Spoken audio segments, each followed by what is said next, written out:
speeches this afternoon, talks, debate, whatever you want to call it. We will have two people talk to us on the issue of whether or not Jim Garrison, who was the New Orleans district attorney who prosecuted Clay Shaw for the murder of JFK, whether or not Jim Garrison was a KGB dupe. The first to speak will be Max Holland, who is an editor, who is a contributor to Nation magazine. As you heard earlier today, and yesterday, he has a book just out on the Lyndon Johnson's tapes, and a book that has been in gestation for quite some time on the Warren Commission. I now give you Max Holland.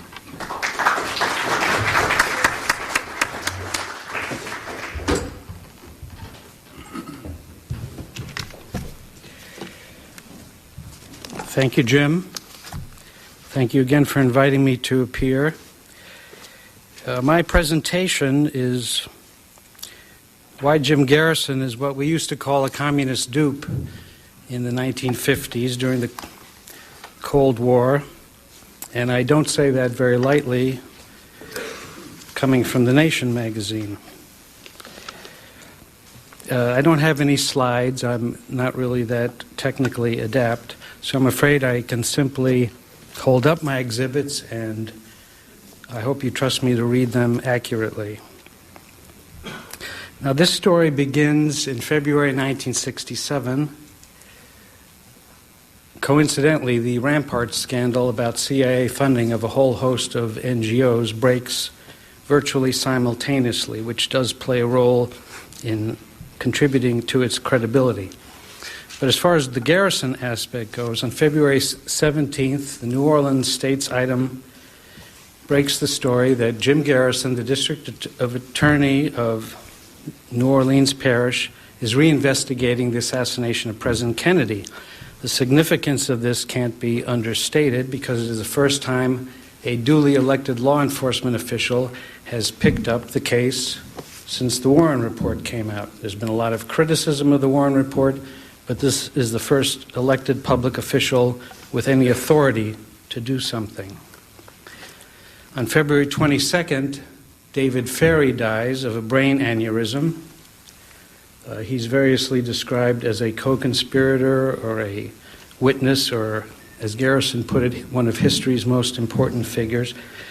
And the people who are working on the case, many of the investigators and the lawyers in Garrison's office, see this as an opportunity to drop the case because they feel they don't really have anything.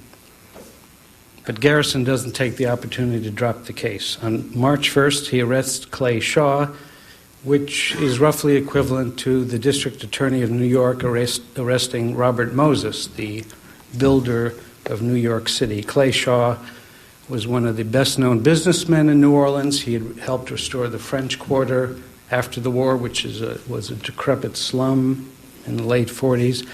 He was responsible for building the International Trade Center in New Orleans, which was widely copied in cities around the world, including the World Trade Center eventually in New York City.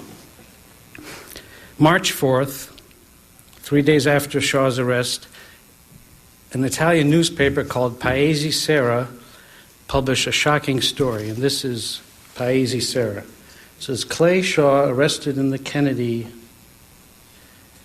case, is involved in obscure activities in Rome. And it says and this is a picture of a stationery from the Centro Mondiale Commerciale, which is roughly translated as World Trade Center in Italian. That was a story on the first day. And this is the Centro serve as a means for the CIA to introduce funding in Italy. Now, this is why I mentioned the Rampart scandal, because this was in the air at the time. Story on March 5th, every day there was a story. The CMC, the Society of Clay Shaw, was involved in American espionage. and on and on and on. Now, of course, other Italian newspapers picked up the story too, but they didn't quite have the same spin on it. This is from Corriere della Sera, which is kind of the New York Times of Italy. It said that Clay Shaw was a counselor who had a Roman connection, but it says nothing about it being a CIA front. Similarly, Il Tempo, an Italian paper, mentions that the man arrested in New Orleans has a Roman connection, but says nothing about it being a CIA front. The only papers that emphasize that aspect are communist papers or communist-leaning papers. This is the French newspaper Humanité. Clay Shaw worked in Rome for U.S. espionage services. This is a Greek communist newspaper. It also reproduces the CMC stationery. It's virtually identical to the original Paesi Serra story. This is a story from Le Devoir, which is a Canadian paper in Montreal. It quotes Pravda, that the CIA used Clay Shaw, who's been accused of being complicit in the plot to kill Kennedy. This is La Unita, which is the official organ of the Italian Communist Party.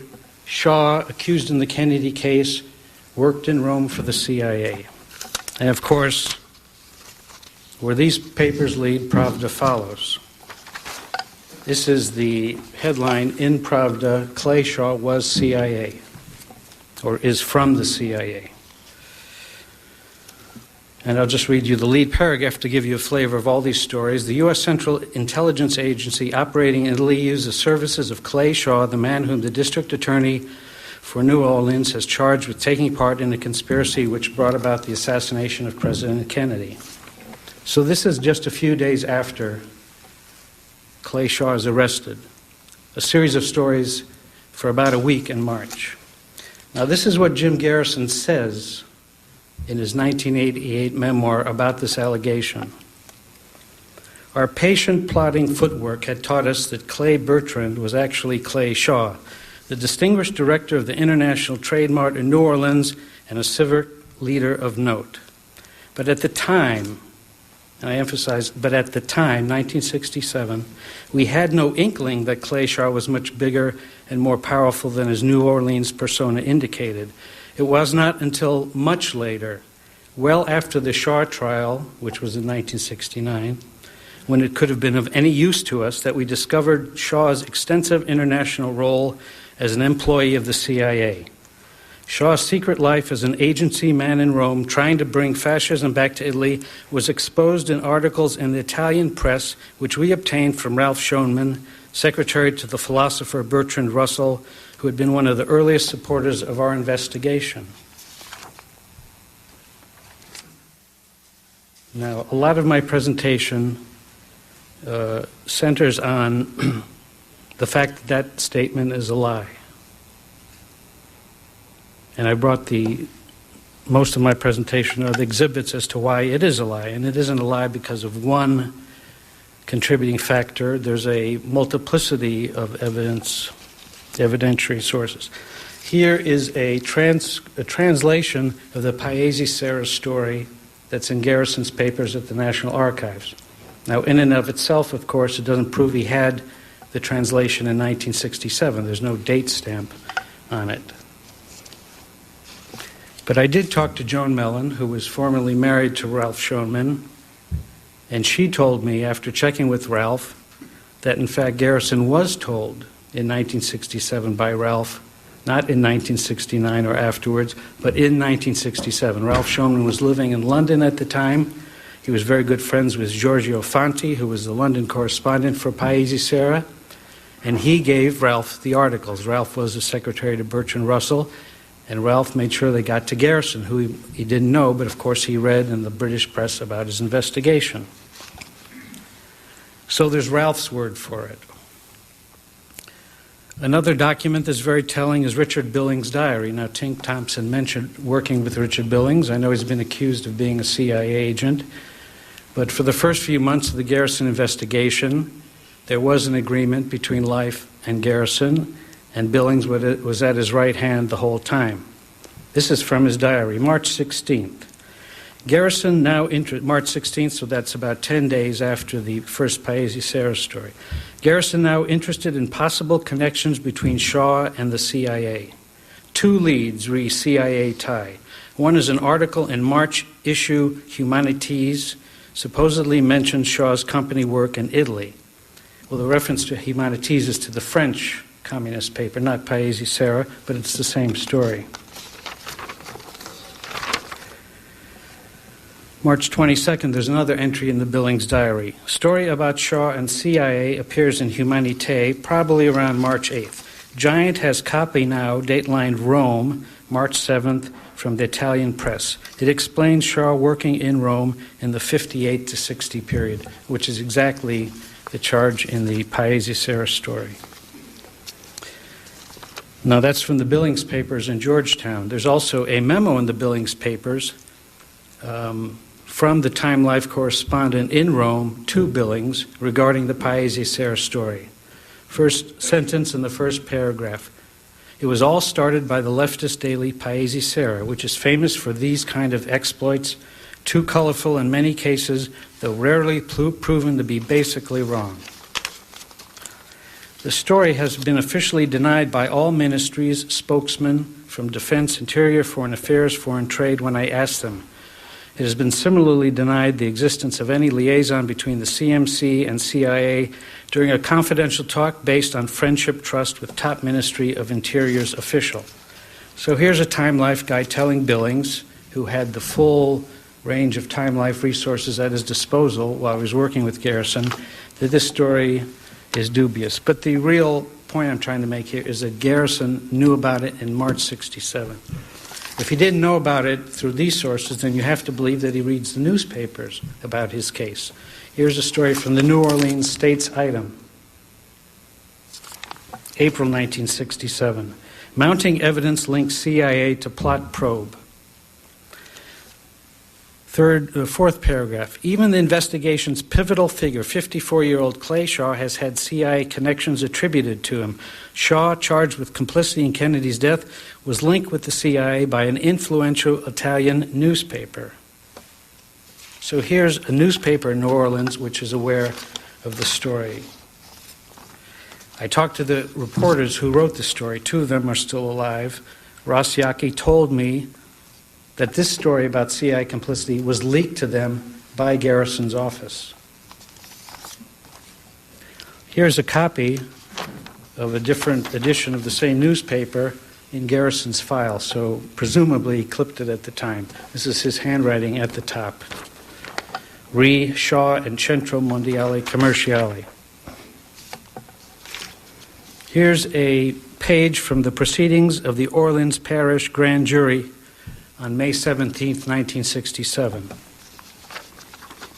A juror asked this question of Regis Kennedy, who was an FBI agent brought in to testify under oath. Mr. Kennedy, did you ever make the statement to anyone that Clay Shaw was a CIA member who worked in Italy in 1958? No, sir. A juror is asking this question about Shaw. June 22, 1967, a letter from Robert Scheer to another journalist, a Canadian journalist.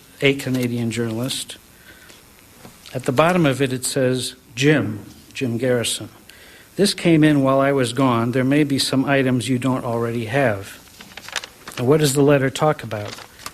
Centro Mondiale Commerciale. It has the Russian story from. Here is a letter from Garrison, August 67, to Bertrand Russell. He's talking about his theory of the case. Above the operative level, insulated and removed to the point of being very nearly invisible, appear to have been individuals whose political orientation can only be described as neo-Nazi, which is the gist of the Paesi Serra story. We regard the defendant, Clay Shaw, as being a member of this group, bringing fascism back to Italy. Here's a letter from November 67 from Garrison to Paris Flamand, who is writing a book about the case, which came out, I think, just shortly before the trial. Thank you for your letter of October 29.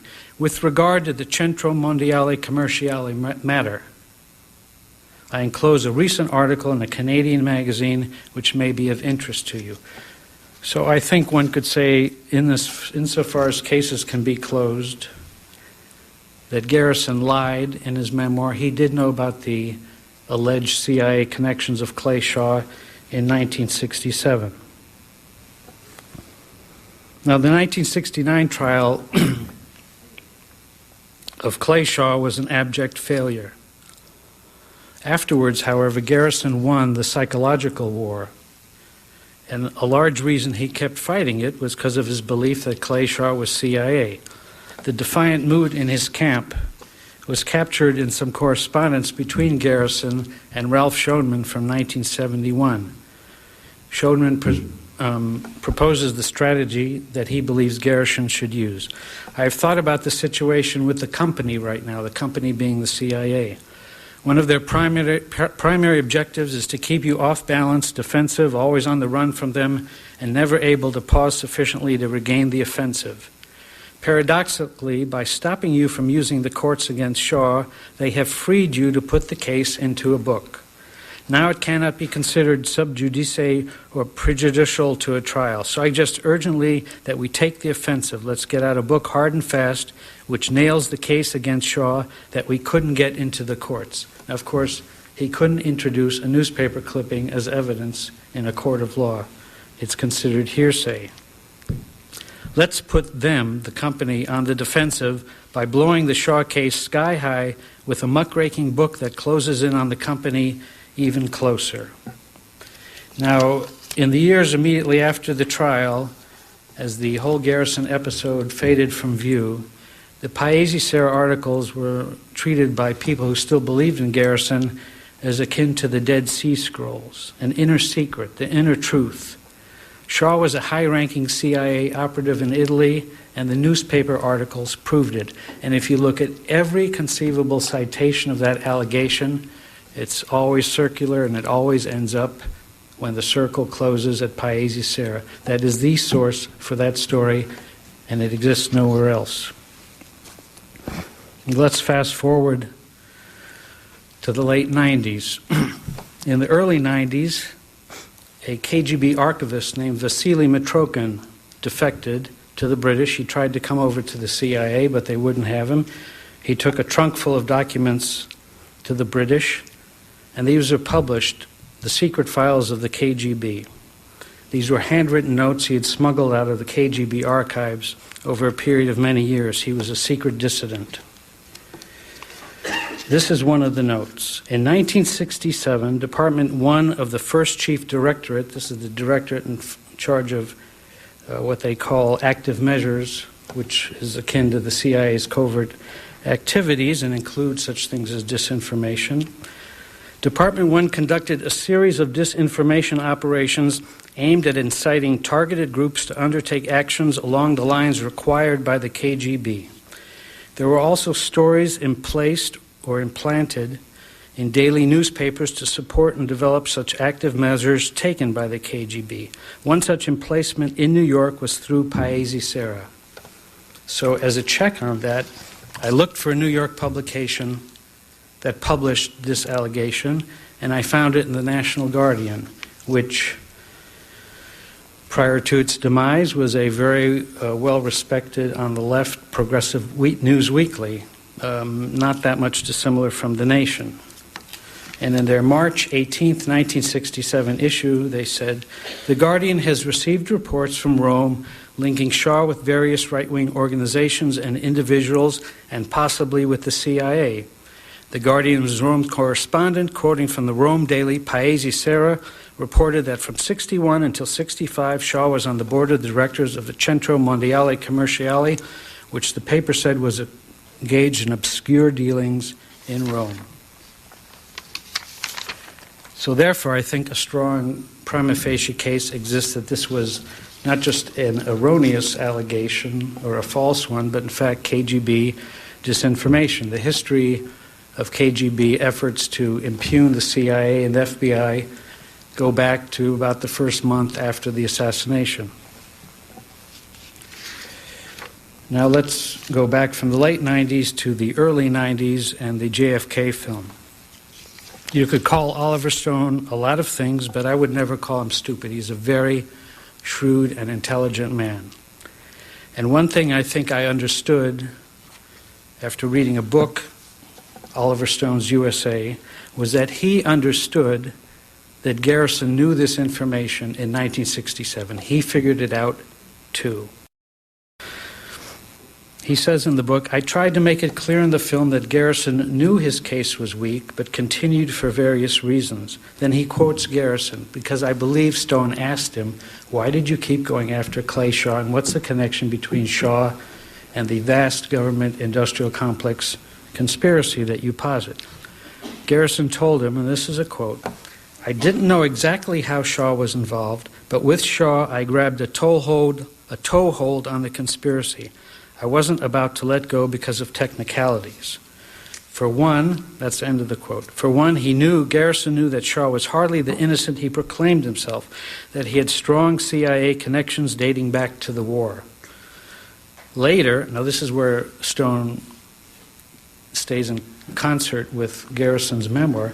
Later, after the trial, Garrison found out from Bertrand Russell's secretary, Ralph Schoenman, that Shaw had been a board member of a company thrown out of Italy for espionage, the CMC. So Garrison is not contradicted by Stone in this book. However, what's interesting is if you watch the movie, because a lot of people would say the movie is entirely fictional. The only thing it gets right is John Kennedy was assassinated in Dallas. But in the movie, approximately 88 minutes into it, there's a fictional scene. It has to be fictional because, of course, Garrison didn't know about the CMC Shaw connection, as he says in his memoir, supposedly. But in the movie, there's a confrontation between Shaw and Garrison. Mr. Shaw, this is Garrison speaking, this is an Italian newspaper article saying you were a member of the board of the Centro Mondiale Commerciale in Italy, that this company was a creature of the CIA for the transfer of funds in Italy for illegal political espionage activities. It says that this company was expelled from Italy for those activities. That's straight out of Paesi Sera. And then I'm quoting now from the screenplay of the book, which was published separately. And just to show you how wild this thing had gotten, Stone actually quotes as one of the sources of the truth of this Paesi Sera story, the Executive Intelligence Review. Now that might ring a bell. It's a Lyndon LaRouche publication. Shaw's response to Garrison, I'm well aware of this asinine article, and I'm thinking very seriously of suing this rag of a newspaper. Now, I wish I had made a slide of this or some mock-up. This is a frame from the film. You see it very, very briefly. It's when Garrison, Kevin Costner, hands the story to Tommy Lee Jones, Clay Shaw. And interestingly, it's in Italian, but it's actually the French communist headline. It's not the Paesi Sera headline. I think because it reads a little easier. It says, Clay Shaw worked in Rome for the U.S. espionage services. So what's the bottom line here? I believe Garrison was duped into believing that Clay Shaw was a CIA operative or whatever else you want to call him. I do believe that it was KGB disinformation. You don't necessarily have to believe that to believe, nevertheless, that it was a false allegation. What does it show about Garrison himself and the larger investigation? I think that it shows that he was a consummate liar. He would lie about anything if he thought it suited his purposes. It's an indicator of his modus operandi through the whole persecution of Clay Shaw, that he would go after a person based on a newspaper clipping. Now, that wasn't his original reason for arresting Shaw, of course. I could get into that if you'd like, but basically his persecution of him beyond all reason was based on the clipping. It really amounts to the lengths he would go to justify riding a tiger, the tiger being his investigation. Everybody believed any DA who was rational must have something. He had nothing, but he couldn't get off the tiger. Thank you very much.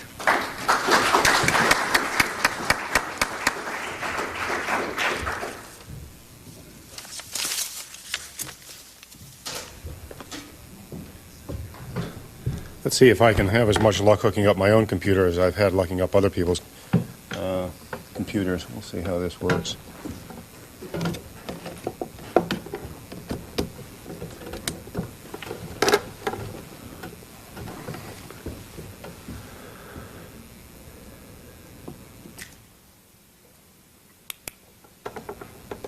All right.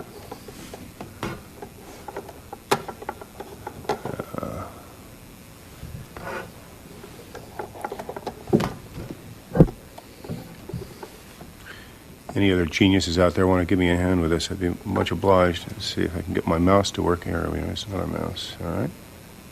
There we go. All right.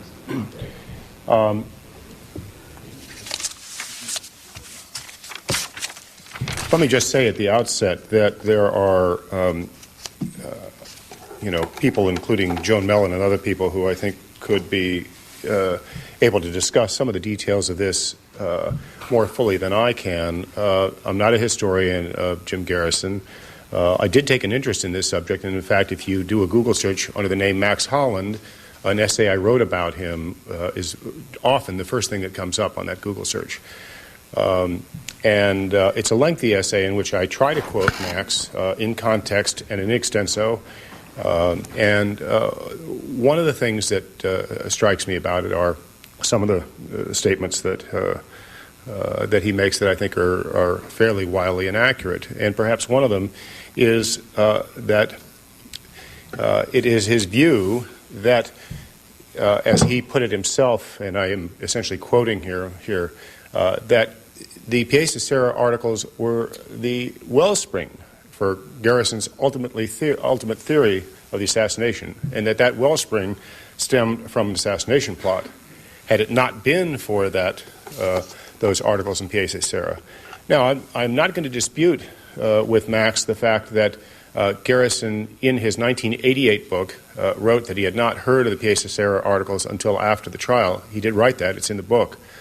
This was a subject of a letter exchange in The Nation magazine after Zach Sklar and Oliver Stone, screenwriters for the film JFK, had written in to respond to a favorable review of Max Holland's essay in which he advances this theory. And the essay is entitled The Lie That Linked the CIA to the Kennedy Assassination. It's a CIA-maintained website. You can find it today. I believe it's still there. I haven't checked in the last week or two, but I imagine it's still there. But it's a CIA website, and Max Holland wrote this essay. And in the first time that I think Max ever advanced this hypothesis, that it was the Pièce de Serre articles, first and foremost, perhaps almost exclusively, but most prominently, that convinced Jim Garrison that the CIA had been involved in the assassination, they'd been involved through Clay Shaw, and that Clay Shaw himself was linked to the assassination. The first time he published it was in the Wilson Quarterly, spring 2001. And the thing that I found interesting about this is that Max really magnifies the importance and the power of this, what he assumes is a KGB deception. And I read the quote, "Of all the legacies of the 1960s, none had been more unambiguously negative than the American public's corrosive cynicism toward the federal government." He clearly lays, to an outsized extent, in my view, the loss of the public's faith in public institutions on the loss of faith in the government's solution to the crime of the century, and that loss of faith traces directly to Jim Garrison's investigation and to the Pièce de Serre articles. It's pretty breathtaking in a way. In any case, he's already explained the fact that these articles in this Rome newspaper, Pièce Sera, were what led Jim Garrison to believe the CIA was involved in the assassination, and that they'd been planted in Pièce Sera by the KGB. I needn't repeat that. He wrote in the CIA on the CIA's website, Pièce Sera's successful deception of Jim Garrison turns out to be a major reason why many Americans believe to this day that the CIA was involved in the assassination of President Kennedy. The deceptions we've heard about here today regarding the CIA and its continued nervousness, apparently, about this assassination are the sorts of actions that individuals or organizations entirely innocent of any involvement would tend not to be orchestrating, but that's the side of the question. In any case, no question, 3 days after Clay Shaw was arrested, he was linked to the CIA by articles that appeared in Pièce Sera. Holland says that Pièce Sera was a disguised Soviet propaganda outlet with well-documented involvement in desinformatia, the Russian term. And he has a source which I'd not seen before from a Canadian newspaper in which apparently, and I'd like to see the document myself, someone has concluded that Pièce Sera assaulted known KGB disinformation on some subject.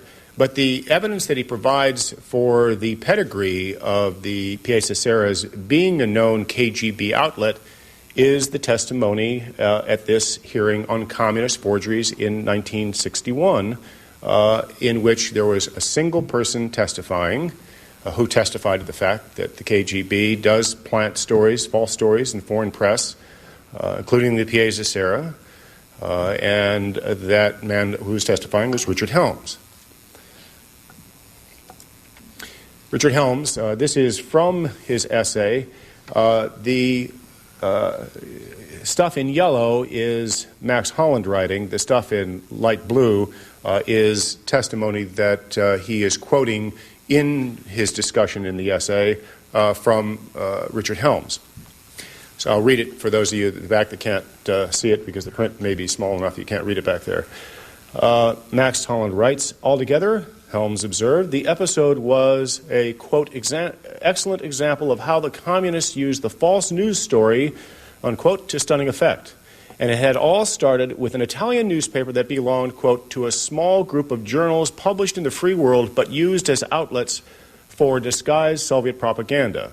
Instead of having this originate in Moscow, where everybody would pinpoint it, they planted the story first in Italy and picked it up from Italy. Unquote. That's Richard Helms. Max Holland goes on to say, 6 years later, a grander and more pernicious concoction originating in the same newspaper, Pièce Sera, would go unexamined, unexposed, and unchallenged. Max is given to sweeping statements. He says everything in the Pièce story was a lie. I can imagine there are probably many statements in there that are not a lie, but I'll have to get his translation of it to perhaps point them out to them.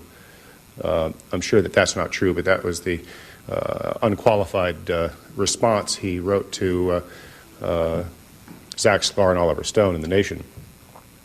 It turned out that Clay Shaw, in fact, had been on the board of directors of CMC in Rome. Although the statements may or may not have been true, one of the problems is trying to find out what is true and what isn't true about what people who have had a relationship or thought they had a relationship with the CIA were doing. In any case, the essay appeared in a website. It was favorably reviewed, and I'll get into that because that's actually quite interesting in my view, in a recognized and respected publication. Oliver Stone and Zach Sklar wrote a response to that publication, which was rejected, and so they took out an advertisement in The Nation magazine where Max Holland writes and is a contributing editor, and they wrote that Garrison's book on the Trail of the Assassins describes in detail how his uncovering of various pieces of evidence actually led him to the conclusion that the CIA was involved. This gradual process began 2 days after the assassination when he questioned David Ferry, a pilot who flew secret missions to Cuba for the CIA and trained Lee Harvey Oswald in his Civil Air Patrol unit. Many of you may know that it was long denied by Warren loyalists that Ferry knew Oswald. and John Newman had a picture of Oswald and Ferry together that he blew up about 5 feet high, so you couldn't deny the fact that they were sitting in the same Civil Air Patrol unit, and so that Warren Loyalist myth was demolished rather abruptly. In any case, the point that they are making here is that it was scarcely the Pièce de Serra stories that were the wellspring of his view that the CIA was involved, or the origin of his view that the CIA was involved, or perhaps the sole source or overpowering influence that directed him toward the view the CIA was involved. And given what we've heard in this conference here, there continue to be additional reasons why one might be suspicious of the CIA, smoking gun or no. But he's right. Max wrote back in response to this rather spirited letter, or this rather spirited piece by Oliver Stone and Zach Sklar, that he was quite right that he'd found, then he only referred to notes from Life magazine. Apparently there is abundant other evidence that he had heard about at that time. And so clearly he had heard about those charges shortly after he had arrested Clay Shaw, although he arrested Clay Shaw for the murder without the evidence of those articles, because those articles were published after he arrested him, but only 3 days after. And Bill Turner I called him up because Turner was in the office with Garrison, and I read this back to him, and we went back and forth. He dictated to me, and I read it back to him, and Bill Turner told me about this issue, about what he knew and how important it was to him at that time. He said, first of all, Shaw was arrested before the first article in the series was published in Italy. Second, you can't name a single action Garrison undertook that can be explained by those articles. Garrison and I spoke all the time in those days, and I can assure you that those articles were of peripheral interest at most, since Garrison couldn't cite the stories in court, and since he couldn't afford to send investigators to Italy to prove the charges, they weren't useful legally. Certainly some truth there. But did he lie in his book? Well, you know, he was inaccurate. There's no question about that, and I'm not going to deny that. You can prove that, and Max has got the evidence here. But Shaw was arrested in 1967, and the book was published in 1988. And whether they may or may not have been as important to him and loomed as large in his mind as Max somehow has divined they have, is not at all clear. It's even possible that by the time he wrote his book, that since they had not played any role whatsoever in the trial, and there were certainly a lot of other irons in the fire at the time, that he wasn't thinking very much about them and had not given them that much thought. But let's go into the issue of how important the articles were in his framing his understanding of the CIA's involvement in the assassination. He gave an interview to Playboy magazine in the October 1967 issue. Now, certainly by then, the Pièce de Stories articles had all been out. Max has proved right here, I think beyond peradventure of doubt, that he had seen the articles, presumably, must have, if they were so important to him in forming his opinion about this, must have now been part of his consciousness that kept driving him forward. And Garrison gave 8 reasons to suspect the CIA in this Playboy interview, which was the largest summation of why he suspected the CIA was involved that he'd ever given at that time, and in none of those reasons included the CMC, Pièce de Serra, nor did he even mention Clay Shaw. In 1967, Garrison wrote a foreword to Harold Weisberg's book that was entitled Oswald, New Orleans, A Case of the Conspiracy with the CIA. That's a pretty good opening to mention why it is you think the Pièce de Serra articles might have some issue. Nothing was said about Pièce de Serra, the CIA, or Clay Shaw. The point I'm driving here is that the outsized role that Max has assumed, I think, perhaps wrongly, that these articles had in forming his thinking and in establishing in his mind the CIA's role, and that ultimately what he's positing here is a successful KGB conspiracy. And I would argue that, in fact, they were not as important as a lot of other evidence that was on the table that he had divined himself. During the trial, for the reasons that Max has explained, and I think he's absolutely right about this, that he did not refer the Pièce de Serra's reports during the Shaw trial. More importantly, He didn't take any information from those articles and use them as a basis for questioning Shaw. He never asked Shaw whether he had worked for the CMC or for the CIA. But that's not that the question was never asked. Shaw's own attorney, Diamond, asked him, "Have you ever worked for the Central Intelligence Agency?" "No, I have not," answered Shaw. Now, this is one of those sorts of CIA answers that might be true technically, but is certainly not true spiritually. He may or may not have ever gotten a checkbook from the CIA, so in the sense that he did not get a check, or he may have not gotten a check from the CIA, but in the sense he did not get a check may not mean the same thing that he never worked for them. And I want to thank Max for that quote, because that's right there in Shaw. And the other thing I want to thank Max for is in that same essay, he is honest enough to admit that Richard Helms later said that Shaw had had an 8-year relationship with the CIA, sending the agency information on 33 separate occasions that the CIA invariably graded as of value and reliable.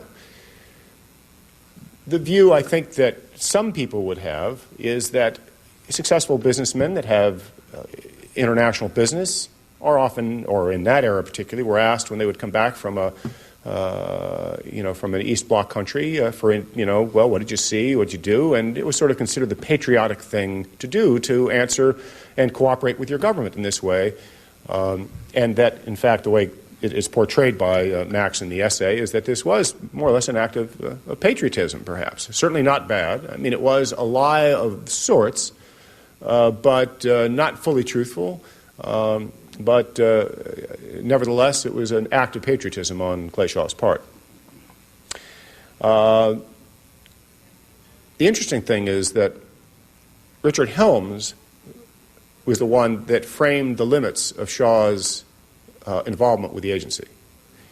And Holland never questions whether Helms' innocent version of the CIA's arrangement with Shaw was fully truthful, whether he told everything he knew, or whether he had told everything there was to tell, or whether the agency files that he'd seen himself, perhaps on this question, are intact or sanitized. As we've learned today, and we've known for many years, the Central Intelligence Agency not only lies to the public, lies to presidents, it lies to itself.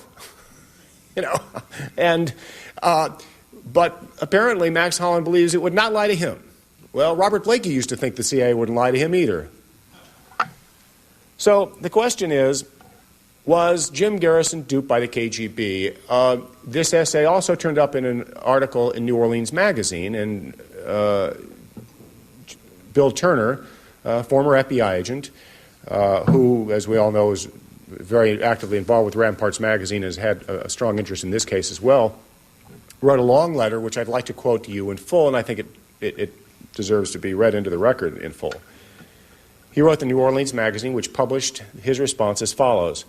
Was Jim Garrison duped by the KGB? The answer is no. I am a former FBI agent and the author who assisted Garrison in his JFK assassination probe.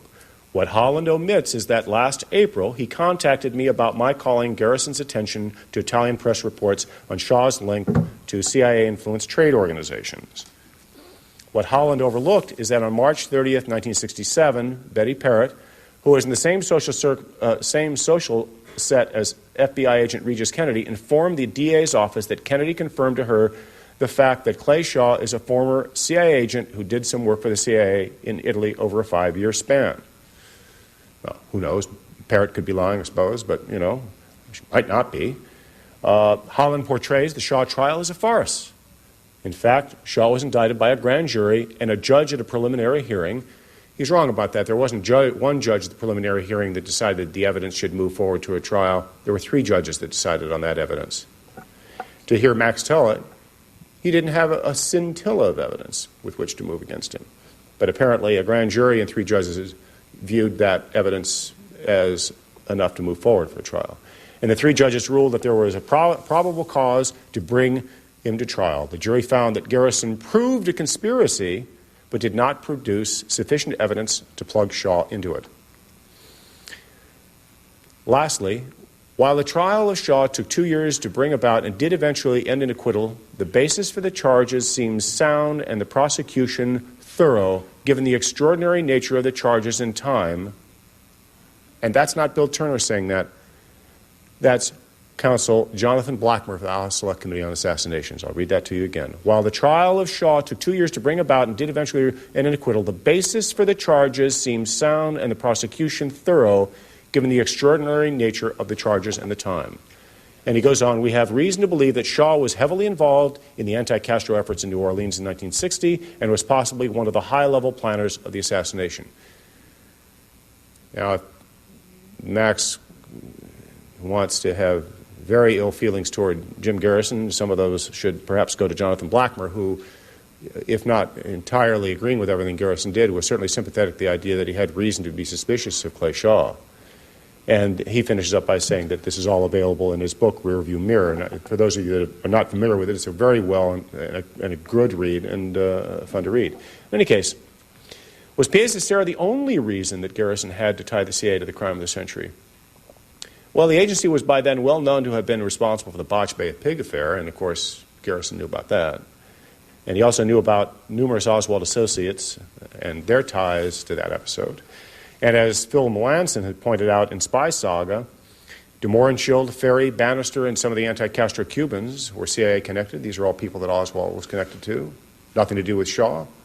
Certainly nothing to do with the stories from Pièce de Serre. These are stories that independently tended to tie the assassination to the CIA, or might have been seen as doing so.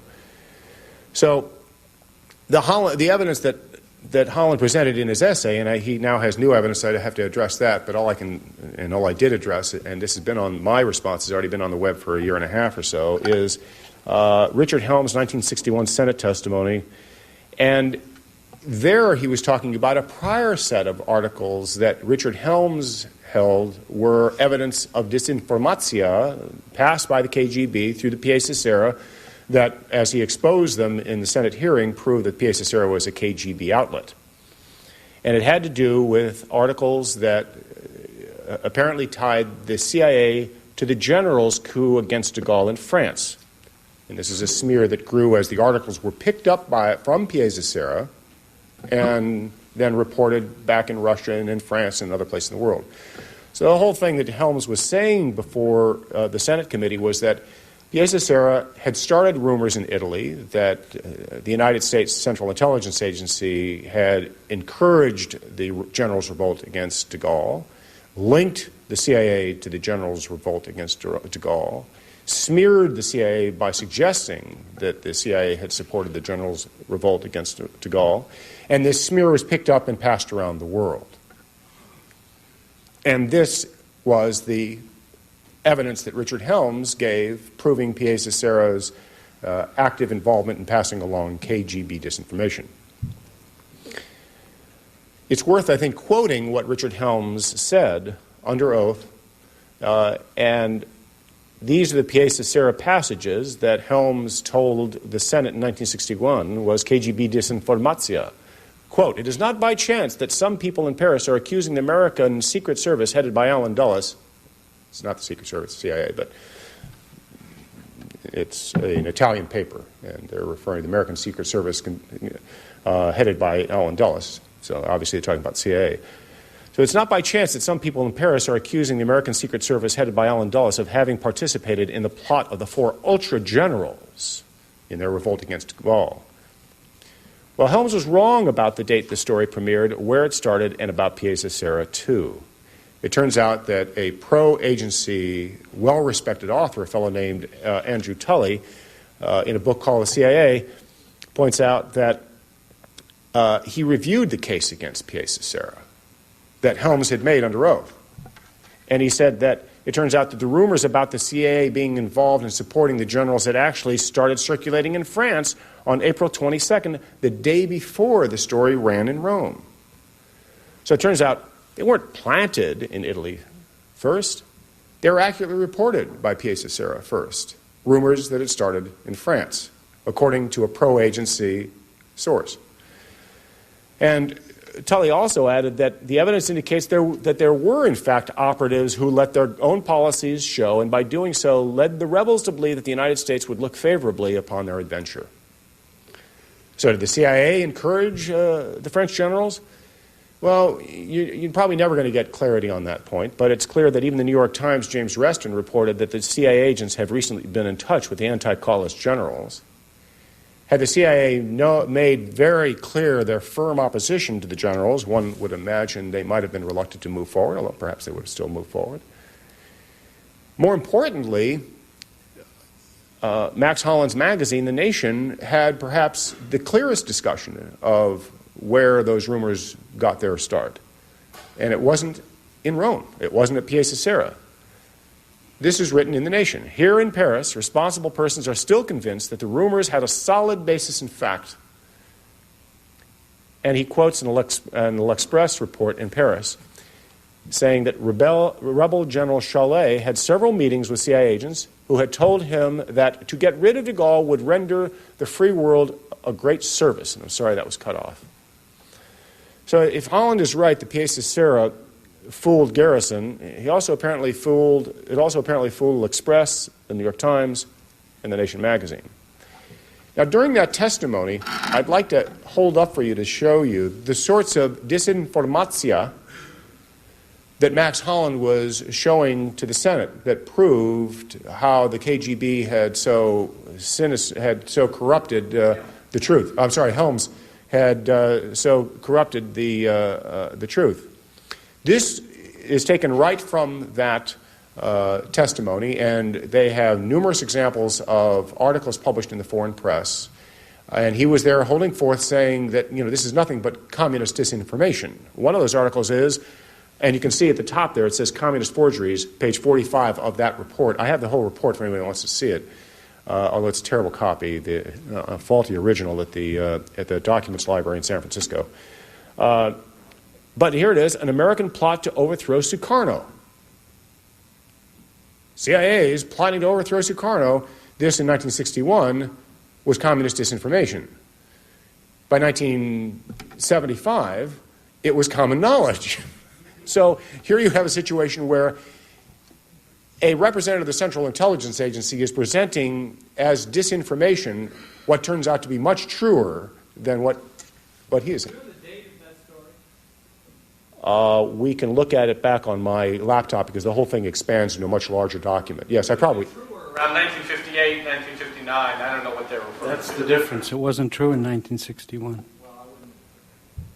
No. I think this was an older. I'll tell you what. I'll open it up on my laptop here in a minute. We can probably even see the date on this publication here. That's what I was wondering. Okay. In any case, Helms is not someone whose truthfulness, even under oath, even to the Senate, even to presidents, is something that can necessarily be relied upon.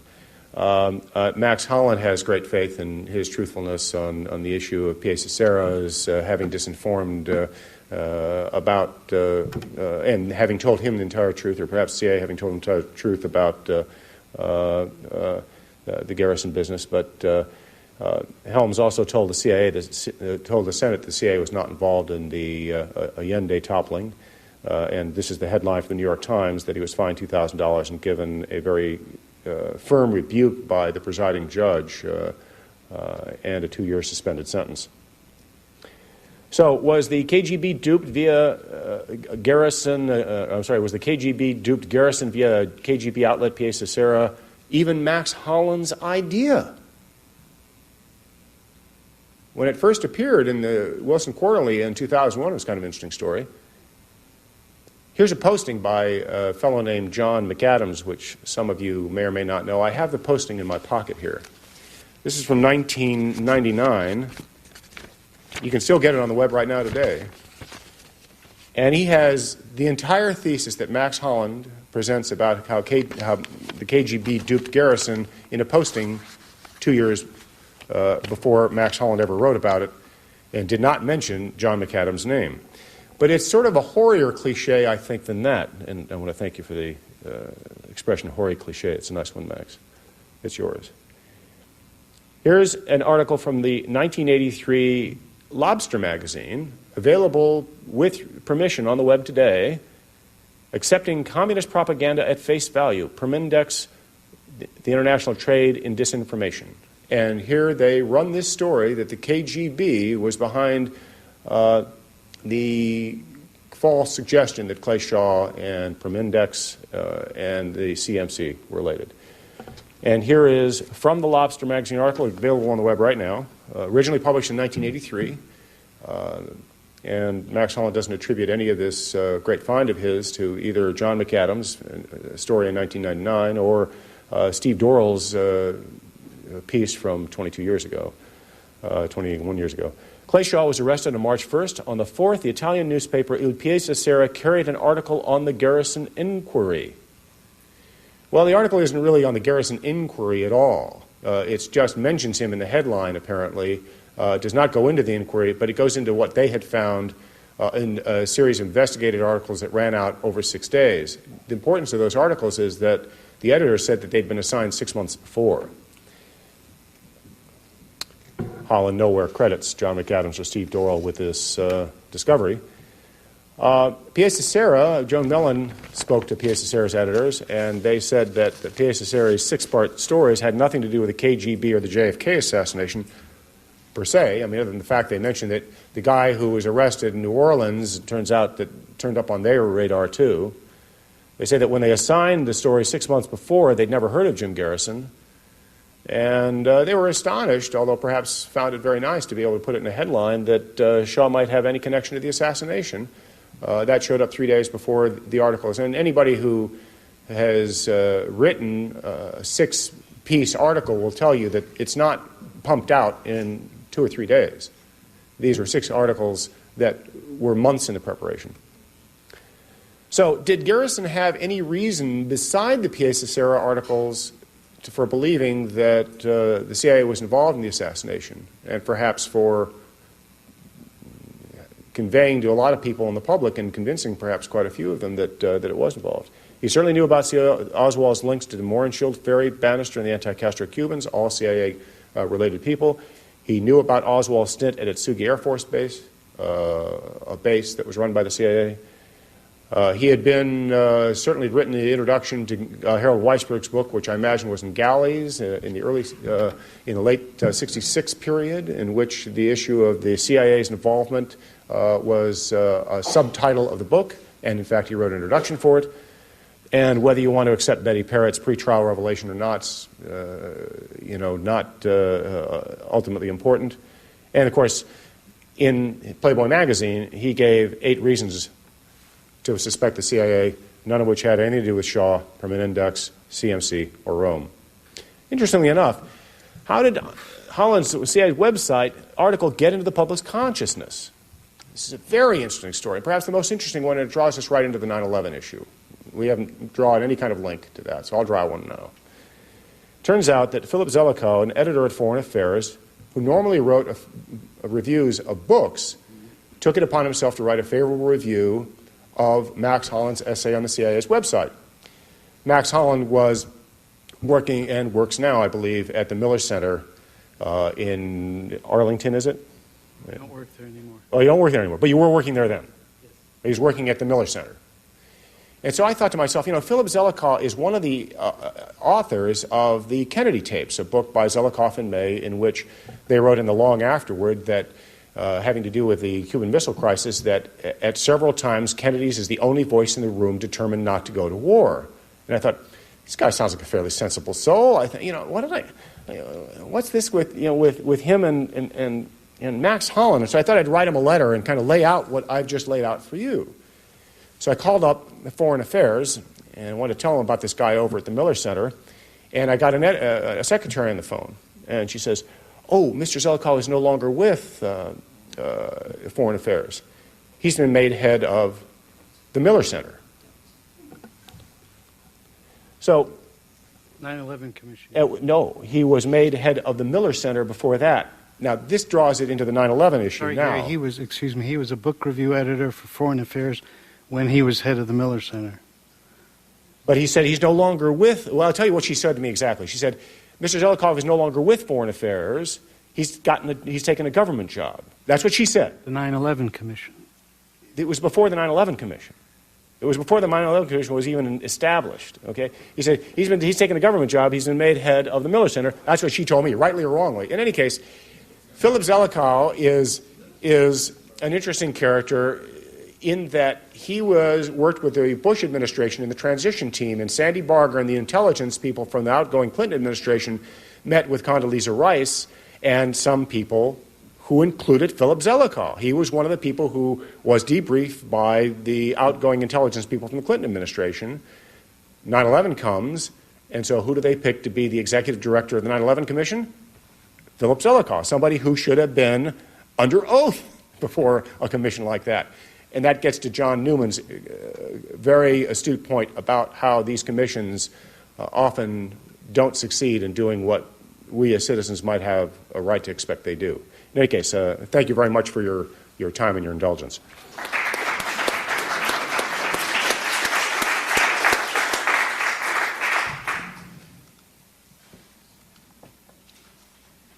Any questions? Let me just say I agree with you that Philip Zelikow should not have been the executive director of the 9/11 Commission. And I agree with you that he got it wrong in his book, that he hadn't heard about the articles. But I think where I do disagree with you is the fact that it's not clear that they were the wellspring of the loss of public faith in public institutions in this country, and that it was the result of this successful communist conspiracy. That's taking out of context what I wrote. I'll be happy to reproduce it, and I do have it. By the way, anybody that wants to see this on the web, I quote him in extenso. Can I ask a question, if that's allowed? I'm concerned that this discussion is occurring without a discussion of the documents that were released about Clay Shaw's relationship with the CIA, because as part of the JFK records release, there were documents released detailing that relationship, and I'm concerned that this discussion has not covered that, which I think is important information.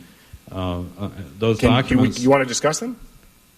My memory of them, I was there the day they were released, and I have copies of them, but my memory is that it detailed a multi-year relationship in the 1950s in which Clay Shaw reported to the Domestic Contact Service, which is a service that interviews people when they come back from foreign travel, but that it went beyond that in that on at least one occasion, I don't remember if there were more, he was... Clay Shaw was asked by the CIA to make a trip to Europe for the specific purpose of getting certain information for the CIA attending a particular conference, and he indicated that he could not do that without getting permission of his board of directors, and he solicited CIA help in getting permission of his board of directors to go and funding of the trip, and that was all arranged. And I thought that was a little more than just a passive reporting kind of relationship, and I am concerned that what's in those documents has not been discussed in your presentations. It has not been, because my presentation was more on the question, was that what convinced Garrison that the CIA was involved in the assassination, and was that solely or most importantly, which was Max Holland's thesis, and that was what I was responding to. But I do think that's an interesting question, and Holland, to his credit, is willing to acknowledge that there was this relationship, although he does not discuss the part of it that you mentioned, which is news to me, and if anybody else knows anything about that, I'd certainly welcome them in the discussion. That trip didn't happen. He didn't go to Europe. He wasn't paid. And soon after that, his relationship as a contact source lapsed. That's my understanding. So while there was a discussion of being tasked, I think it was to Czechoslovakia, to find out something, I think it was about machine tools and machinery, he didn't actually undertake that. But it's your recollection that he did take the trip? No, I don't recollect whether he did or he didn't. I know there was discussion of him being asked to do that, and the relationship was a multi-year. Maybe Helm's rendition of the documents may be correct, 33 separate occasions, something like that. It started in 1948 after the coup in Czechoslovakia, when there was a great deal of concern that was similar to the coup in 1938 that led to World War II. And Shaw, I believe, had been in the Army and risen from an enlisted man to officer rank. He was very patriotic, and he traveled widely. He was fluent in Spanish. So he voluntarily entered into a relationship with the CIA. There were tens of thousands of American businessmen who did this during the Cold War. At the time, 48 to 56 was roughly the height of the Cold War. and then there's sort of a thaw. So that's what I think explains his connection to the CIA. Think? What is the basis for what's the basis for the claim that the KGB was behind this particular story about Shaw? My understanding is that you cited Helms saying that Corriere was used by the KGB, but apparently that had to do with other stories. Max, did you say that Mitrokhin stated in his paper? Would you review that for us? Okay, when the Mitrokhin book came out, it created a particular furor in Italy because a lot of the allegations had to do with prominent Italian newspapers, including Paese Sera. I mean, in the book, he talks about the kind of money that Paese Sera got. So there was sort of a huge public reaction, and they set up what's their equivalent to a Senate Intelligence Committee to look into that. And the entire corpus of Mitrokhin notes having to do with Italy were released online by this Italian Senate committee. It was published in their equivalent of the Congressional Record. And Gary brought up John McAdams and also Steve Dorrell. Let me say, with respect to John was the one who directed me to this story. So, and I worked very closely. He was the one who got me the assistance in Italy. And as far as Steve Dorrell's article, in retrospect, I should have credited it for what it did say. But at the time, I had trouble with it because it talks about the international trade in disinformation, says a lot of things that I believe not to be true or supportable. And also, Lobster is a conspiracy-oriented publication. You know, I might as well quote Lyndon LaRouche from my perspective in order to justify something. So I don't regard it as reliable, but I should have credited them. But that article is not terribly dissimilar to what you wrote. No, it is dissimilar. Well, you can read it. I have it in my computer. But let me go. Okay, the Italian published about 300 notes. This is the only place the raw Mitrokhin information has come out because his books were the published version of what he wanted to say, but the raw. And one of those notes says that in 1967, Department 1 of the KGB planted a story to further KGB activities, and it was published in New York. That's all it says. Okay, but it doesn't say Paese Sera? It doesn't say Shaw? No, it says an Italian newspaper. It doesn't say Shaw or just read to you what CIA it said. Or, in other words, just read to you what it said. So it in no way directs you toward the CIA, Shaw, Centro Mundial, nothing specific. It's very, it's not. It's that general. No, it's not very good evidence that's what he's referring to at all. It's a general statement. As far as I could find, the only time Paese Sera was quoted, or one of the few times it was quoted in 1967 in the United States at all, was with regard to this allegation. Gary, another issue with Mitrokhin is that he claims to have had very wide access to the KGB files and didn't bring out any files with him. He made notes, personal notes, and then stuffed them in his clothing, leaving the building, that kind of thing. So this is all based upon the handwritten notes that he made from reviewing KGB files, and it's a very extensive stated access to the KGB filing system. Well, I'm not going to say that it's not without problems. Not only that, the notes are in Russian. So then they were translated in English before they were provided by the British service to the Italian service. Then it was translated into Italian. But I talked to Christopher Andrew, who worked with Mitrokhin on the book, to get a sense of how carefully that was done, and they tried to do it very carefully. We've got a question back here. No. Right. Well, Jim here first, and then we'll go back there. I'm very curious about your reliance on Richard Helms. My impression is that his job description was disinformation. Why wouldn't you require corroboration in some detail from other sources before you'd place any credit in what he said? Well, I think the Mitrokhin document is corroboration. Well, the Mitrokhin document is We know very little about it so far. It says nothing about Pièce Serra. It says nothing about Clay Shaw. It says nothing about Garrison, the trial in New Orleans. It says nothing. I mean, it's pretty... The Trocan book talks about Pièce Serra as an outlet for KGB disinformation. On the face of it, the story seems implausible that this person, over decades, squirreled away all of these records, and then, I mean, maybe he's much more adept than Sandy Berger, but he certainly apparently got a lot more out than Sandy Berger. It seems to me that you need to have some critical faculty here before accepting it on the basis of a published book. Well, I don't accept it at face value. I did a fair amount of work trying to validate what it said. Now, I said before that you don't necessarily have to be with KGB disinformation.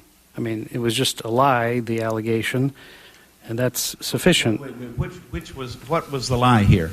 The lie is that the CMC was a CIA-funded organization in Italy bent upon getting fascism back. How do we know that that's a lie? Well, try and find out information about the CMC. From the CIA? No. Where else are we going to find out except from the CIA? The State Department when it was set up, newspaper articles from the Chicago Tribune, the New York Times, the London Sunday Times. Like a lot of cities, Rome was trying to establish itself as a trade center in the post-war era, and they established a World Trade Center. It doesn't preclude the possibility that it could have been a CIA front. Or partially CIA funded. There are a lot of newspapers, and a lot of organizations. If you're going to like make that allegation, it's up to you to provide the evidence. I'm just saying that what troubles me is the lack of any sufficient evidentiary basis for reaching the conclusions that you've reached. That it's a lie. Yeah. You're going to take the CIA's word at face value? I didn't. No, but you've already accused them of lying that it was a CIA front. On the basis of what? Accused who of lying that it was a CIA The front? Pièce Serra or the KGB. There's no evidence that it was a CIA front. No, but you just said it was a lie a little while ago. If you're going to make the allegation, you have to provide the evidence. Well, you're the one that said call them a liar. I didn't. I mean, you want to back away from calling them a liar, then that's fine. I'm calling them a liar because they have no evidence. And you have no evidence that they're, I mean, let's put it this way. The fact that we've not seen evidence in the CIA is scarcely reason to suppose. You have to provide the supporting evidence. There is no evidence the CMC was a CIA front. There is none. If there is, I'd like to see it. Well, let me ask this: do you concede that Clay Shaw was on the board of directors of CMC? Yes. Okay. So at least when you wrote in there It's that not a everything, concession; it's a fact. but you wrote in your response to in the Nation magazine that everything in the CIA in the Pièce story was a lie. So at least that statement's not a lie. That statement was made that every allegation. No, I quoted you directly. You said everything in the Pièce story is a lie. Excuse me, I didn't put it as well as I might have. Sure, ready to go. My question is to Mr. Holland. It's a quick question and a follow-up. Were you familiar with William Turner's article in New Orleans Magazine before you presented here? Yes. So when you were up before and you read a quote from a juror to a question to Regis Kennedy about Clay Shaw's CIA connections, you were aware that Turner had already said that Betty Parrott was the source for that, and yet you're telling us here that everything Garrison had, every CIA allegation connects to Pièce Serra, but you knew from the Turner article that that one connects to a witness and not the Pièce Serra. I don't believe what Bill Turner writes at this point. I believe what he wrote in 1967. In fact, Gary cited his Ramparts article, or he neglected to mention that Turner, in his Ramparts article about the Garrison case, uses the Pièce Serra allegation. Have you gone in and investigated whether or not Betty Parrott said what... Betty Parrott probably got that story from the New Orleans States Item like everybody else. Well, probably is not evidence. Well, the important thing about Turner, and I wasn't withholding anything, I gave you the spirit of Turner's, and he said, look, there were tons of stuff coming into our office from all different sources about this. This opened up a real spigot of stuff that was pouring in, including these articles.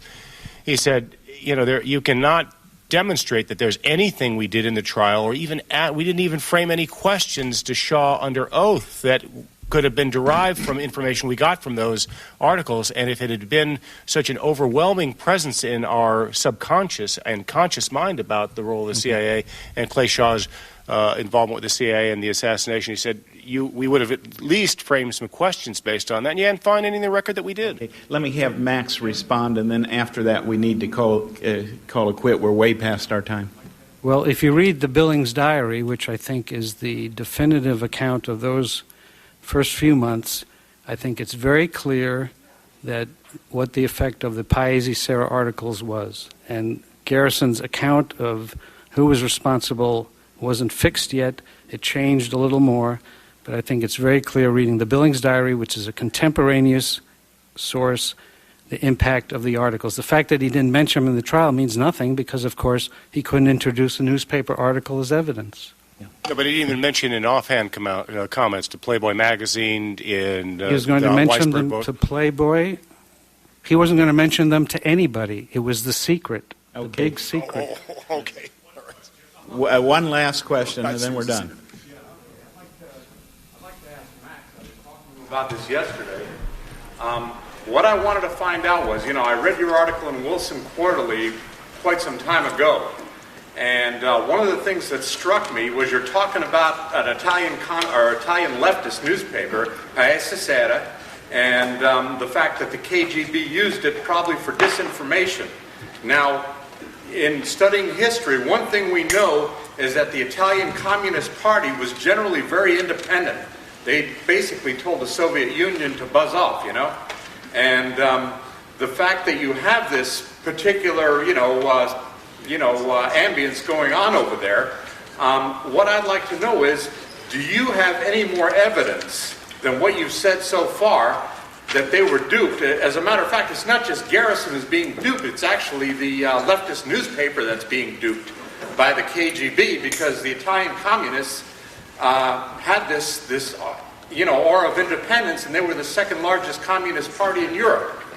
And the Italians generally didn't like the Soviets that much anyway. I mean, what do you have? You're going to replace Mussolini with Joseph Stalin? Give me a break.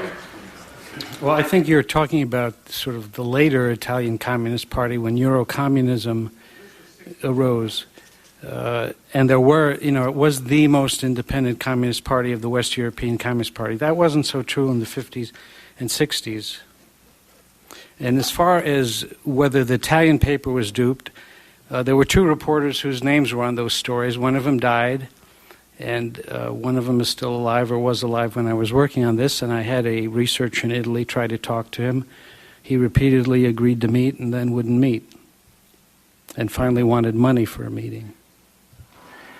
I want to just ask Max a final question. You continue saying that the tapes of Oswald in Mexico City did not survive the assassination, or there's no evidence they did, that only transcripts did. Are you still holding to that?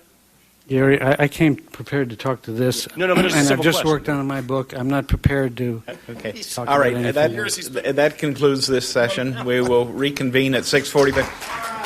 The dinner tonight is in the Delaware room.